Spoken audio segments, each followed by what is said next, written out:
Okay, now I jump to the second page. Okay, how do you plan a winning university strategy for Canadian immigration? Now let's go to directly talking about money. So I have listed some examples of certain universities in Canada about the difference in tuition fees. Now, it is actually not very easy to navigate through the website of all the different universities. You can see for computer science, for University of Toronto, for international students, the tuition fee alone is $60,510 for the upcoming year, and for Canadian students is $6,280. And for Simon Fraser University, I know we have people from Simon Fraser here. Not sure if that number is right, that's from the website. It's not too bad, it's only like less than 5 times international student fee, is less than 5 times of the Canadian student tuition fees. For UBC, for the international student, the tuition fee is $44,091.30. And for Canadians, it's only $5,729.10. I can see some people have smiles on their face, if you can understand me, because a lot of you are the winners. You had a winning immigration strategy, and you got to save all that money, because you don't have to pay. That's only for 1 year. Think about paying that for 4 years, or maybe even more. A lot of university students here, they're here for 6 years, some are 10 years. They spend a ton of money. So I'm here to talk about how you can have a strategy to save yourself a lot of money, but get the same quality of education. Okay, so you saw the numbers. You must be asking me, wow, this is good. We should get our immigration before we come to Canada. This way we can save a ton of money. But am I eligible to apply for Canadian permanent residency? How difficult is it to go through the whole process? And how long is it going to take to apply? Should I make my study choice based on immigration requirement or based on interest? Those are very good questions. Now, that's going to cost you some money to get the answers. That's why you need good advice. But now I want to bring my co-presenter. She's an international student who has been through Canadian university system. She's got a story to tell. I think a true story is better than anything, right? So this beautiful lady here, her name is Ariana. She's going to tell us her story.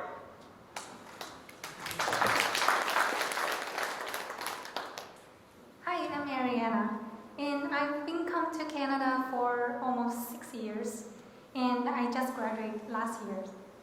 So at the beginning, I came to Canada through an agency that focused on study abroad, and all I want at the first place was to choose a major that can make more money, and apparently the agency didn't do any study plan for me, and they just followed my thoughts. Therefore, I chose dental hygiene program, and it was a very popular program, and they only accepted 2 international students each year.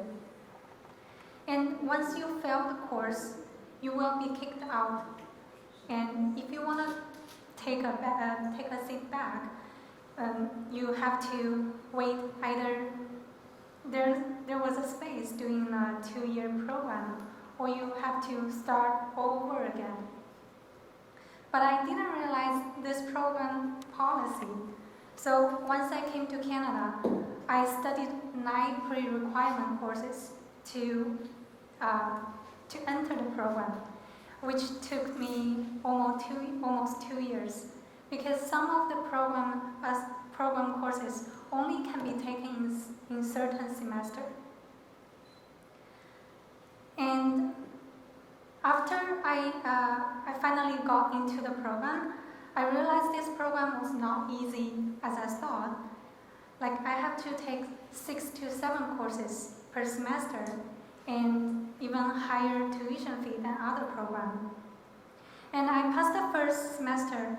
However, in the second, dramatically, in the second semester, we have to deal with real clients, and in which we had to do a lot of different kinds of assessment on them.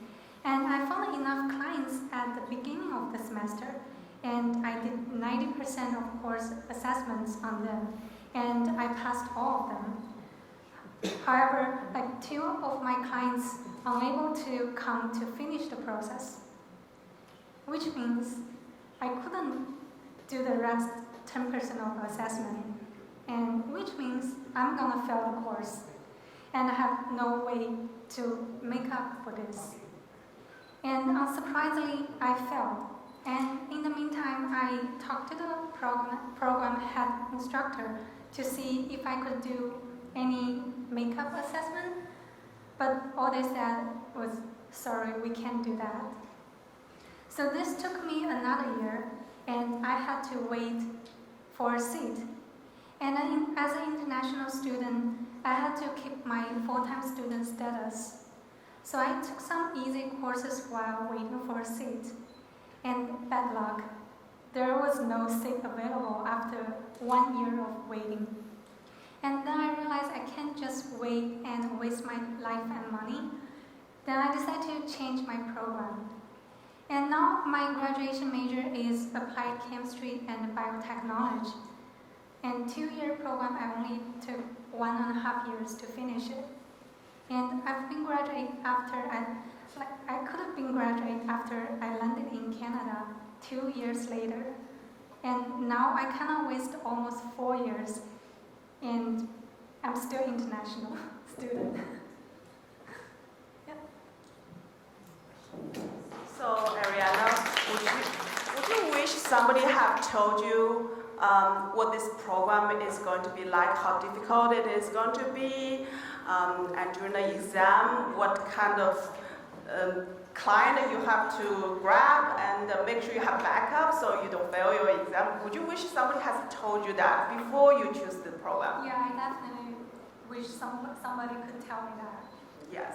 So that's why we need a GlobalNexus, because we need quality advice on education, and you let somebody who has experienced the whole thing to tell you what you are looking at. Because I got clients all the time coming to me and say, hey Tina, I want to study caregiving program because it's easy to find a job, because I can get an immigration.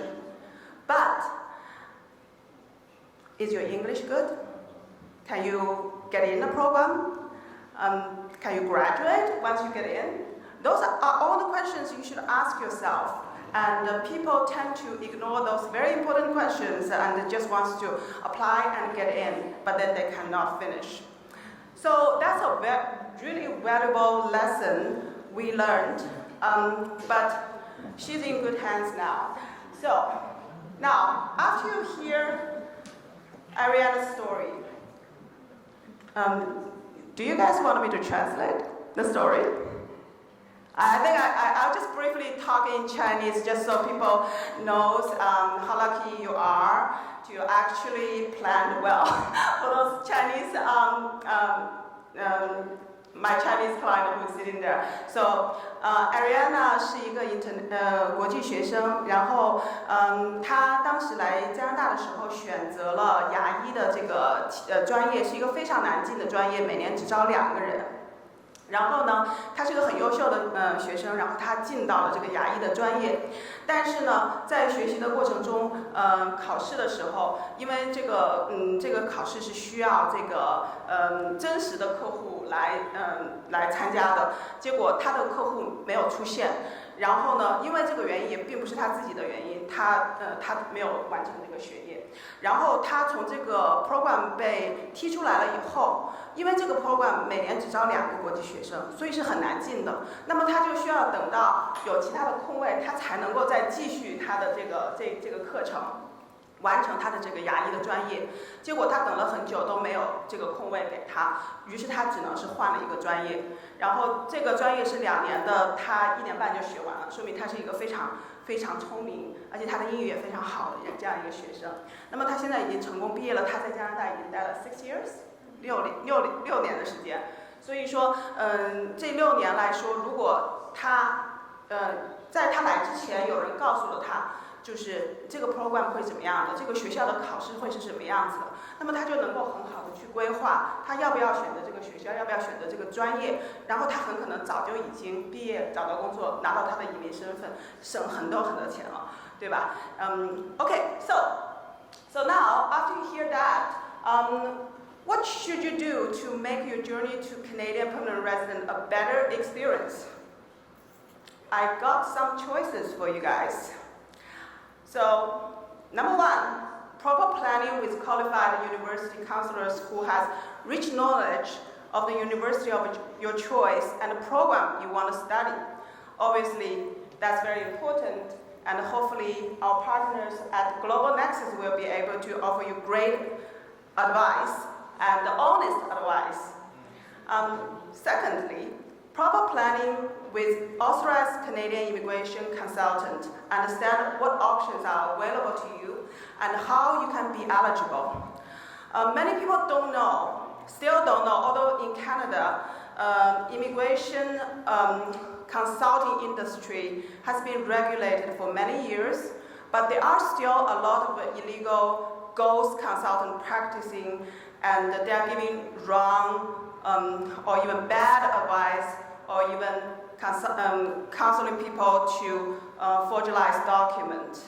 So what you want to make sure you get somebody who is licensed and authorized by the Canadian government to practice and give you advice on immigration. And also, if they have experience, they have success cases, and they have good track record, good reputation, those are the people you are looking for. Number 3, understand the career aspect of the university and the major of your choice. Obviously, a lot of people, when they apply for university, like when I was a student, I was lost. My parents told me whichever major is good for my future, I applied for it. I actually applied for computer science when I was applying for university. Then my aunt, who is a university professor, she talked to me. She said, "Are you sure you want to study computer science, looking at the computer all the time?" I'm like, "No, I want to deal with people. I don't want to sit in front of the computer all the time." So then my aunt said, you shouldn't study computer science. Then I chose the international finance. Then I got into immigration business. I don't know how I get there. Anyway, so that's the end of my presentation. Basically, I want to tell everyone, you should plan. Always good to have a plan, and a plan with people who has the knowledge and experience, and get an honest advice. Not the advice you want to hear, but an honest one. Okay, thank you.